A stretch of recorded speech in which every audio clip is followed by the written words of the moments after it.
Okay, one candidate who wants to be on the stage tomorrow night is Larry Elder. Elder says he's qualified, but the RNC says he hasn't. As you can see, I'm at LAX en route to Milwaukee. I was just informed by the RNC that I'm not qualified for the debate. We're filing an emergency injunction to get me up there. This is absolutely BS.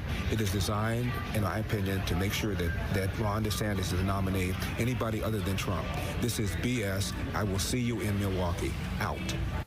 Elder says his campaign submitted a, quote, strong qualification package exceeding the RNC's donor requirements, signing the party's loyalty pledge, meeting the polling requirements, but was told one of those polls from Rasmussen did not qualify. Republican presidential candidate Larry Elder joins us now with more. It looks like you have arrived safely in Milwaukee. Thanks for taking the time out tonight, Larry. Always good to see you.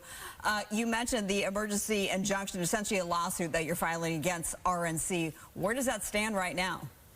Well, Marla, that's just one of our strategies. The other is this. The FEC has a rule, and the rule is when you set forth criteria for your debate, you've got to follow it. And if you don't follow it, you've essentially made an in-kind contribution to those that make the debate stage as opposed to those who followed the rules but didn't make the debate stage. That could be a substantial fine, not just to the RNC, but also to Fox News for carrying the debate. So that's another strategy, too, that we're also pursuing. But the bottom line is this. I fulfilled the requirements. I submitted 3 polls where I got at least 1%. One of those polls, as you pointed out, was the Rasmussen poll. And they said that that poll was not eligible because it is, quote, connected to the Trump campaign, close quote. Was not connected to my campaign, A, and B. Rasmussen says we're not connected to the Trump campaign. Trump didn't pay for the poll. He didn't even recommend that we do a poll. And we don't know why Larry Elder cannot use our poll as part of the 3 he must submit. Furthermore, after the deadline was over, when we found out we couldn't use Rasmussen, we submitted another poll. They had me over 1%. So as far as I'm concerned, we've met the criteria. I intend to be on that stage tomorrow night. Trust me, Alex and Marla, I will be on that stage tomorrow night. What does that mean? Trust me, you will be on that stage tomorrow night. What it means is we're in consultation with the general counsel of the RNC, with the general counsel of Fox News, with Ronna McDaniel. We've told her and them what we told you. We feel we've met the criteria. And I believe that cooler heads are going to prevail, and they're going to realize it's not worth the anguish they're going to go through if they don't put Larry Elder up there on that debate stage. So I believe I'm going to get up there. Remember, Alex, when I ran for governor, they tried to kick me off the ballot. We had to take them to court, the Secretary of State. We sued her, and we ended up getting on the ballot there, too. So this is going to happen. I've got the same lawyer, talented guy. He's got a very good strategy. I'm going to be on that debate stage tomorrow.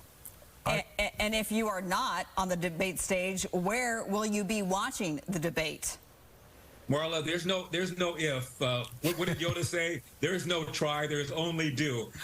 My plan B is to make plan A work. I am going to be on that debate stage tomorrow because the facts are on my side. We met all the criteria. I exceeded the 40,000. Yeah. I got the 3 polls where I was 1% or higher. It wasn't my fault that they decided that Rasmussen wasn't good. And Rasmussen turned around, as I said earlier, and said we had nothing to do with Trump. Right. Trump didn't pay for the poll. Why can't Elder use it? So, Larry, are you confident that you will qualify for the next debate in Simi Valley in September either way?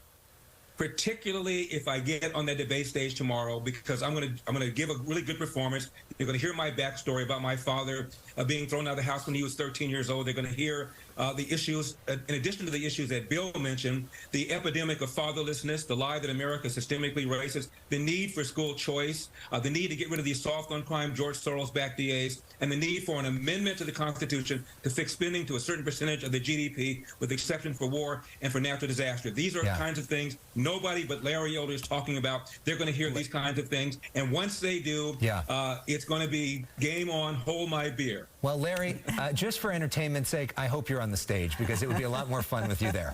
So that's my push. All right, Larry, Larry, great to see you. We'll talk more soon.